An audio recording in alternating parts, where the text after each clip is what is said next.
Hello there! I'm back! And yes, we are in Georgia again, but this time in Tbilisi, the capital city of Georgia. Yan nga pala yung hotel na binook namin na very pinagsisisihan namin. Why? Kasi para kami nag-hiking everyday. Napakataas, nasa tuktok na yata ng bundok. Ang kagandahan lang, pagbaba mo sa hotel namin, within 5 to 10 minutes walk, mararating mo itong city center nila. So, during our first day, nag-decide kami na mag-taxi na lang papunta sa mga tourist spots dito. Ang pinakagusto ko nga dito sa Georgia is napakamura ng transport. Akalain mo yun, for 10 minutes ride, nagbayad lang kami ng halos 7 dirhams, which is 5 langs a gel. Anyway, ang pupuntahan nga namin for today ay ang Reich Park, the Clock Tower, and along the way, makikita namin ang Bridge of Love and sasakay kami sa cable car. And as you can see, for the pagna kami dito ay kasi naghanap kami ng kainan ng kinkali, ang famous dish ng Georgia. Aji ngay kasla dumpling da. And since halos maligaw na kami here kakahanap at wala nga kaming mahanap na restaurant, kaya nag-decide muna kami na hanapin muna yung Clock Tower. And according to Google Maps, it's nearby lang. Ay ala, sa wakas, sasarak may mulati Clock Tower. Yes, ganun lang yun kabilis. Next stop is the Bridge of Peace. Hindi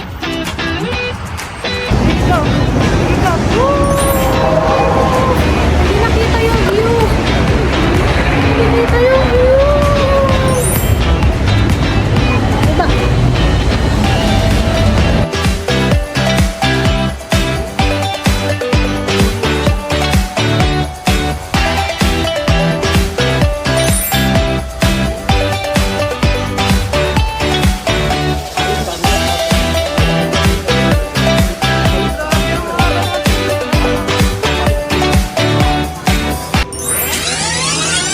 Fast forward, pagkalagpas ng bridge at dumiretso na nga kami dito sa cable car. 2 to 3 minutes ride nga lang ito papunta sa taas, sa Mother of Georgia statue. Bolol! Anyway, here's the view.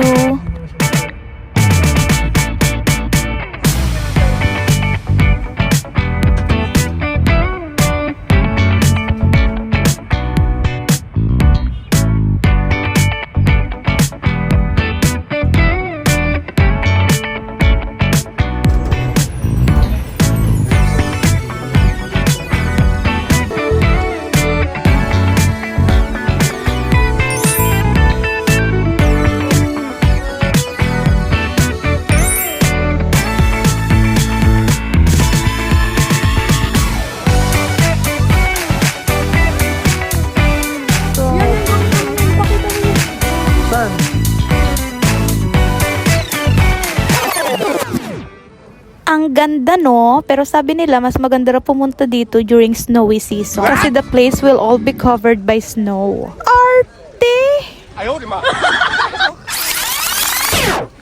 For our second day, sumali nga lang kami sa group tour and ang una namin pinuntahan ay ang Zin Valley Reservoir. In fairness, ang ganda dito. Isa nga to sa pinagmamalaki ng Georgia. Ngam, nagtudo, dinapang kami. Malas! Next stop is the Ananuri Fortress.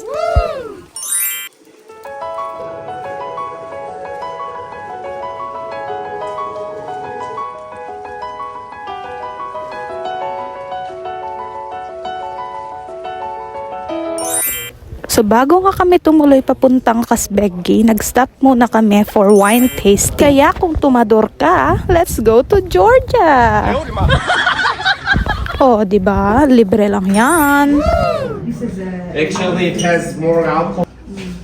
So why people don't drink usually same. Next stop is Aragvi River. Ito yung river na nahahati sa dalawang kulay and I don't know the reason behind it. Anyway, let's keep going. Wow!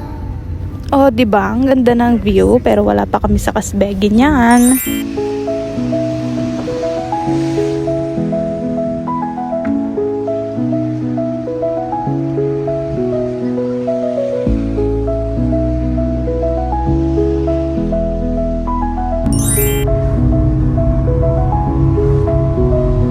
Here we go! We just reached the Kazbegi Mountain. Swerte, halos wala na makitang view. Oh no!